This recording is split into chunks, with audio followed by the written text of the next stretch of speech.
Ayuhal hadirun al-kiram, jamaah subuh yang insyaallah dirahmati Allah Subhanahu wa taala. Syukur alhamdulillah, segala puji bagi Allah Subhanahu wa taala yang tak henti-hentinya memberikan kita nikmat yang begitu banyak sehingga pada subuh Jumat hari ini kita masih bisa sama-sama jamaah subuh, kemudian diberikan kesehatan oleh Allah Subhanahu wa taala.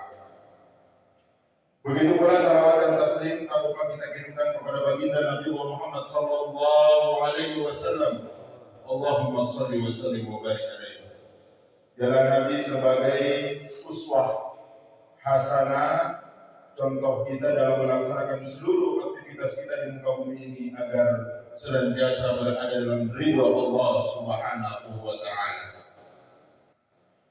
Baik jemaah subuh yang insyaallah dirahmati Allah Subhanahu wa taala, menyambung apa yang disampaikan tadi oleh Pak Budi, sedianya kami ini mengisi akhir bulan lalu, tapi qadarullah kami masih berada di tanah suci Makkah Al-Mukarramah dan memang dalam waktu yang cukup lama untuk pemberangkatan kemarin.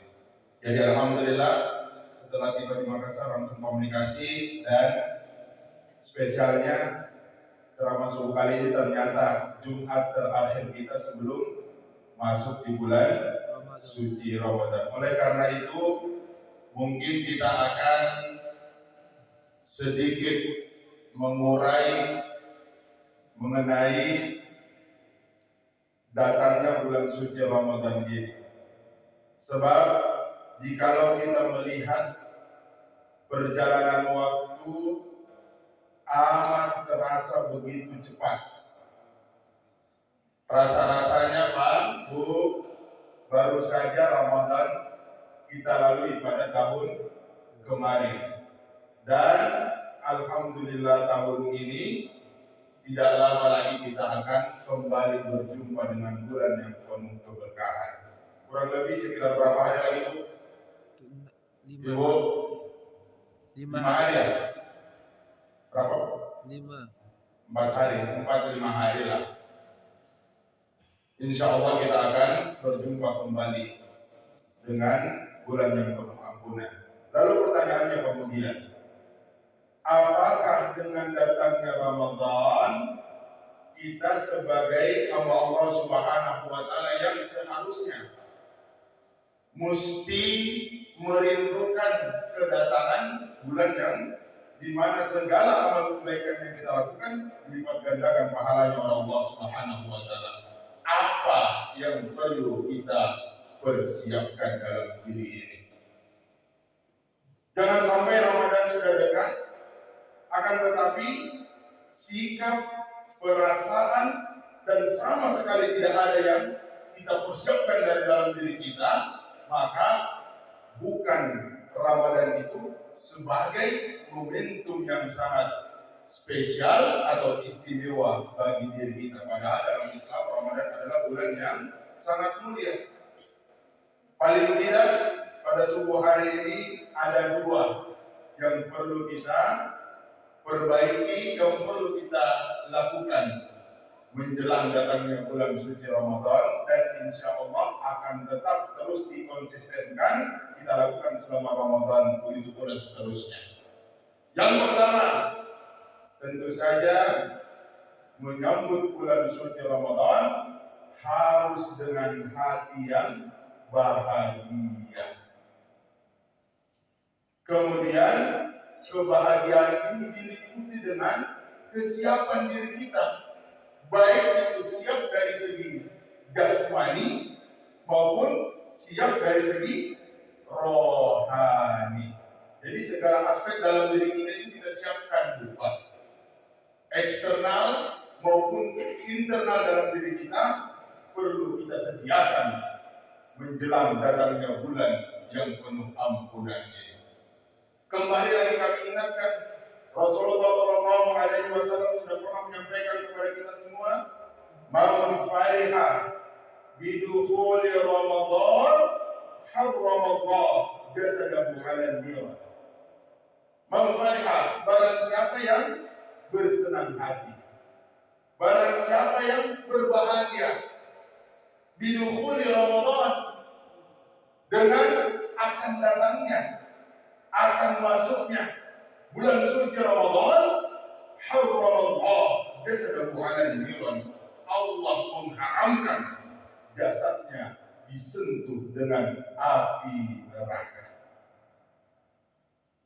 Luar biasa yang disampaikan oleh baginda Nabi kepada kita semua. Ternyata hari ini kita bersenang hati, hari ini kita berbahagia, penuh sukacita dengan menyambut datangnya Ramadan. Tidak main-main, Allah memberikan kita balasan jasadahu 'alan nar. Jangankan kita akan masuk ke dalam neraka, jasad kita ini pun, fisik kita, tubuh kita, kata Allah, diharamkan tersentuh oleh api neraka. Makanya senantiasa kita bersenang hati, Pak, Bu, bahagia. Ramadan ini akan datang. Selayaknya sebenarnya kalau kita ingin kedatangan tamu yang sangat spesial. Misalnya, Bu, kalau tamu kita Presiden Indonesia, bahagia atau tidak datang ke rumah? Bu, senang atau tidak, Bu? Pasti senang, Pak. Ini Presiden, orang nomor 1 di tanah air kita, datang ke rumah. Apakah ketika kita ketahui ada tamu, ya, Presiden RI mau datang ke rumah, kita persiapkan atau tidak, Pak? Pasti sangat mempersiapkan, kita sambut dengan sebaik-baiknya. Mungkin kalau kita lihat di rumah agak mulai kurang cerah, kita renovasi. Belum lagi kalau datang penyambutannya kita sediakan makan minum yang paling terenak. Itu semuanya bentuk kesenangan hati. Begitu pula seharusnya dengan datangnya Ramadan, kita menyambut dengan kebahagiaan yang dibarengi persiapan diri dengan sebaik-baiknya, baik secara jasmani maupun rohani, di luar dan dalam diri kita. Sebab Ramadan ada ibadah wajib, yaitu puasa. Puasa akan mengajarkan kita untuk bagaimana membina, menata kembali diri kita, baik secara internal maupun eksternal. Jasmani yang paling penting juga, fisik itu Ramadan sangat dibutuhkan persiapannya. Karena banyak kita ini dari segi semangat masih dikatakan sangat-sangat bisa, tapi ketika menjalani tiba-tiba ada saja hal-hal yang lain tidak kita duga, akhirnya tidak bisa semaksimal mungkin melaksanakan ibadah selama bulan suci Ramadan. Makanya jasmani ini harus dilatih, bukan sebenarnya sejak dari sekarang, sejak beberapa bulan, terutama pada bulan Rajab dan Sya'ban. Pada sebuah riwayat diceritakan, Rasulullah SAW itu banyak sekali melakukan ibadah sunat sebelum menjelang masuknya bulan suci Ramadan. Terutama apa, Pak?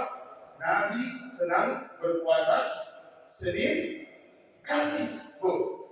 Jadi Rasul itu ketika mau masuk Ramadan, khususnya di bulan Rajab dan Sya'ban, selalu berpuasa. Tidak pernah lupa Senin dan Kamisnya. Kenapa? Untuk mempersiapkan diri. Kembali terbiasa lagi menahan segala-galanya ketika kita berpuasa. Jadi fisik kita itu, badan kita, tubuh kita ketika masuk bulan suci Ramadan tidak mengalami kekagetan. Betul tidak, Pak? Karena sudah biasa kita puasa. Sekalipun memang sudah kita laksanakan tahun lalu, tapi beberapa bulan sudah berlalu dan akan memasuki Ramadan, perlulah kita membiasakan untuk kembali mensuasanai Ramadan masuk ke dalam diri kita. Makanya rajin berpuasa. Sama halnya seperti ini sebenarnya. Pak, kita punya kendaraan, mobil atau motor. Kadang ini mobil atau motor, bila mungkin beberapa hari tidak pernah kita sentuh, tidak pernah kita mengendarai, biasanya kita terlebih dahulu sebelum pakai, sebelum jalan dipanasi. Betul tidak, Pak? Dipanasi dulu, karena kalau dipanasi kadang itu di jalan ada saja kejadian. Begitu pula dalam menyambut Ramadan ini, kita perlu memanaskan kembali, membangun kembali bagaimana sebenarnya kita mempersiapkan diri menghadapi bulan suci Ramadan dengan berpuasa tentunya, karena itulah yang diwajibkan ketika kita mengamali menjalankan bulan yang penuh berkah. Kemudian apa lagi yang lain? Rasulullah SAW juga ketika menjelang Ramadan senang selalu melaksanakan ibadah lain atau qiyamul lain. Apa qiyamul lain itu? Sholat malam. Jadi mulai sekarang kita harus biasakan sebenarnya dari bulan-bulan kemarin, Rajab dan Syaban, bangun tengah malam. Ibadah kita melaksanakan qiyamul lain, sholat malam lillahi ta'ala. Insyaallah inilah yang akan menjadi kebiasaan membawa kita menuju Ramadan. Apalagi Ramadan nanti, pasti kita akan bangun di waktu sangat besar bagi kita. Kemudian apa lagi? Tentu saja kemuliaan bulan suci Ramadan salah satunya adalah di bulan yang penuh berkat, tempat di mana, waktu di mana diturunkannya Al-Qur'anul Karim. Ketika kita ketahui Ramadan turunnya Al-Quran, apa yang mesti kita lakukan? Tentu saat-saat ini kembali kita dekatkan diri dengan Al-Quran dengan cara sering membacanya, sering bertadarus Al-Quran dalam setiap harinya. Jadi intensitasnya itu kita lihat harus semakin hari semakin meningkat, Pak. Mulai dari puasa sunnah kita, kemudian qiyamul lail kita, lalu tadarus Al-Quran. Apalagi nanti kalau perlu Ramadan nanti kita niatkan, ya Allah, saya mau mengkhatamkan bacaan Al-Quran saya selama Ramadan itu 30 juz selesai. Itu niat. Makanya niat itu harus mulai dengan kebiasaan hari ini untuk menyambut bulan suci Ramadan. Itu yang berkaitan dengan amal ibadah kita. Kemudian dalam diri kita, hindarilah segala bentuk penyakit hati yang dapat mengotori perjalanan Ramadan kita nanti. Itulah aspek rohani kita. Tinggalkan semuanya, tanggalkan. Jangan ada kebencian, jangan ada kedengkian, jangan ada rasa dendam.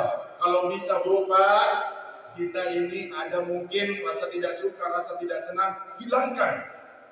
Kita ini mau menyambut bulan suci dengan diri yang bersih. Hilangkan segala kedengkian. Jangan ada yang merusak penyambutan kita terhadap Ramadan.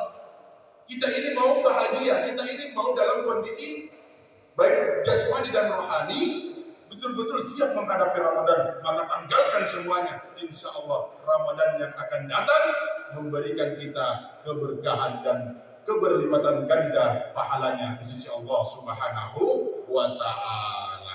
Jadi Bapak Ibu sekalian jemaah subuh yang saudara Allah Subhanahu wa Ta'ala, yang pertama perlu kita persiapkan adalah sambut Ramadan dengan bahagia, dan kebahagiaan kita harus diterjemahkan dalam bentuk kesiapan diri dengan mulai saat ini banyak melaksanakan ibadah-ibadah sunnah, mulai dari puasa sunnah, qiyamul lail, kemudian tadarus Al-Quran, dan segalanya kita persiapkan. Hindari diri ini dari penyakit-penyakit hati, segala sesuatu yang tidak baik dalam diri kita harus dibuang sejauh-jauhnya demi menyambut Ramadan dengan hati yang suci, bersih, dan insya Allah kita akan disambut pula oleh Ramadan dengan penuh sukacita. Itu yang pertama. Lanjut yang kedua, Bu. Lanjut. Oke. Yang kedua, tentu saja Pak, Bu, tidak ada yang ketahui persis hari ini kita masih diberikan kesehatan oleh Allah. Hari ini kita masih diberi umur yang panjang. Tapi kurang lebih 4-5 hari ke depan tidak ada yang bisa menjamin apakah diri ini bisa sampai dengan Ramadan tahun ini. Apakah Allah masih memberikan kita takdir rezeki untuk menjalani Ramadan tahun ini? Maka dari itu, yang kedua harus kita lakukan banyak berdoa kepada Allah Subhanahu wa Ta'ala agar supaya Ramadan yang akan datang tetap kita salah satu hambanya yang akan menikmati. Betul tidak Pak? Ini harus kita amalkan dengan sebaik-baiknya, sadari. Doa kepada Allah, minta. Ya Allah, aku mohon dengan sangat, dengan rasa bahagia yang ada dalam diriku saat ini, saya minta ya Allah, berikanlah saya kesehatan menyambut bulan suci Ramadan, kemudian begitu pula selama bulan Ramadan, lalu setelah dan seterusnya. Kita minta kesehatan oleh Allah, banyak berdoa. Selalu kita doakan kan Pak, selama ini di bulan Rajab dan Syaban. Apa doanya Pak, Bu? Allahumma barik lana fi Rajab wa Sya'ban wa balighna Ramadan. Inilah doanya yang paling tepat. Makanya selalu kita minta, ya Allah, berikanlah keberkahan pada bulan Rajab dan Sya'ban. Keberkahan ini meliputi apa, Bu? Semuanya. Berkah diberikan kesehatan, berkah diberikan kemampuan, berkah diberikan oleh Allah Subhanahu wa taala agar rasa yang kita miliki ketika menyambut Ramadan dengan perasaan yang senang, berkah dengan kesiapan baik dalam diri maupun di luar diri kita. Itulah semua keberkahan yang akan meliputi diri kita demi menyambut bulan suci Ramadan. Kemudian lanjutannya wabalighna Ramadan, dan sampaikanlah ya Allah, tibakanlah hamba ini pada bulan yang penuh ampunan. Makanya doa ini harus tetap terus kita panjatkan, terus kita minta kepada Allah Subhanahu wa taala. Dan sebenarnya Bu, ada fakta menarik. Bagaimana doa itu sebenarnya ketika bulan suci Ramadan termasuk sesuatu atau perilaku yang mesti kita lakukan dengan sebanyak-banyaknya. Perlu saya sampaikan ini, kenapa bisa saya katakan fakta yang menarik? Bisa, cuma mungkin agak memakan waktu, tidak apa-apa Pak? Iya, mumpung saya ingat. Jadi Ramadan itu Pak, bulan yang dimana kita mesti banyak meminta doa kepada Allah Subhanahu wa taala. Buktinya apa? Coba kita perhatikan. Dalam Quran surah Al-Baqarah, mulai dari ayat 183 sampai dengan 187. Semuanya ketika kita baca berbicara tentang puasa. Bisa kita buka nanti atau yang pegang mushaf sekarang bisa dibuka. 183 Al-Baqarah sampai 187 semuanya tentang puasa. Aturan kita melaksanakan ibadah puasa ketika bulan suci Ramadan. Karena hampir di setiap ayat ini ada kata-kata saum di dalamnya atau yang semakna. Bu, ya coba kita urai ayatnya. Al-Baqarah 183. Punya ayatnya apa Bu? Ya ayyuhalladzina amanu kutiba alaikumus syiyam. Ada kata-kata siam berarti tentang puasa. Oke. Kemudian 184 Al-Baqarah setelahnya. Apa bunyi ayatnya? Wa antasumu khairul lakum. Betul tidak Bu? Antasumu, ada kata-kata antasumu artinya apa ini? Puasa juga Pak. Antasumu artinya puasa. Jadi tadi siam artinya puasa, antasumu juga puasa. Dia semakna. Kemudian setelah itu lanjut lagi Al-Baqarah 185. Faman syahida minkum syahra fal yasum. Ada lagi kata-kata yasum. Artinya apa? Puasa juga. Berarti mulai dari 183, 84, 85 semuanya ada kata-kata siam atau semakna dengannya tentang puasa. Kemudian selanjutnya 180. Ibu 180 berapa? 6. 186 ini kita langkai dulu. Bu ya? Dilangkai dulu, Bu. Lanjut ke 187 Al-Baqarah. Apa bunyi ayatnya? Ibu. Uhilla lakum lailatas syiyam.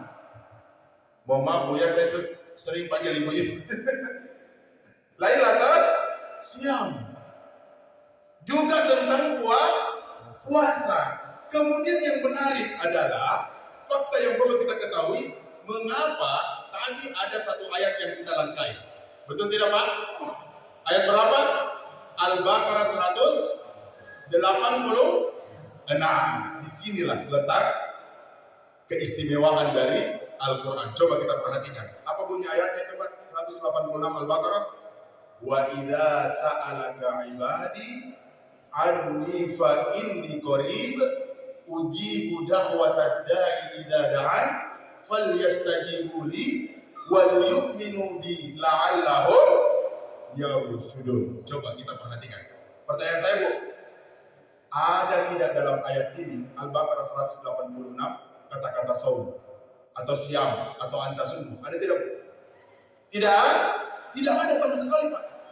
Padahal sedari tadi mulai dari 183, 184, 185, bahkan 187 semuanya tentang puasa. Ada kata-kata puasa di dalamnya. Kenapa 186 ini sama sekali tidak ada? Mari kita lihat ayatnya. Wa idza sa'alaka ibadi anni fa inni qarib ujibu da'watad da'i idza da'an falyastajibu li wal yu'minu bi la'allahum yarshudun. Ternyata ayat ini tentang perkara apa, Pak? Doa. Wa idza sa'alaka ibadi anni fa inni qarib. Ketika ada hamba yang bertanya kepada Muhammad mengenai posisiku dengan dirinya, maka jawablah fa inni qarib. Sesungguhnya aku adalah dekat. Ujibu da'watad da'i idza da'an.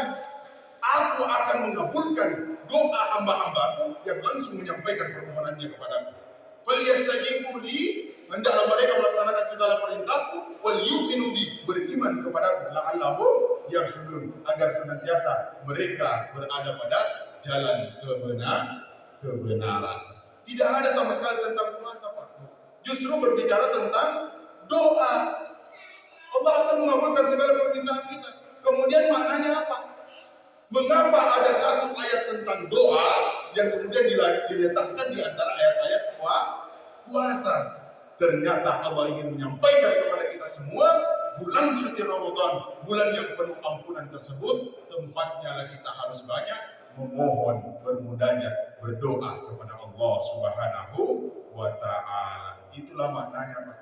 Mengapa diletakkan satu ayat ini? Tentu bukan tanpa maksud. Tidak mungkin tidak ada maksudnya, Pak. Bu, tidak mungkin. Mengapa Allah letakkan satu ayat tentang doa di antara ayat-ayat puasa? Kalau kita mau berpikir secara sederhana, banyak kok di tempat ayat lain bisa kita letakkan ini tentang doa yang memang sudah berbicara tentang doa. Kenapa tidak di situ saja diletakkan ayat?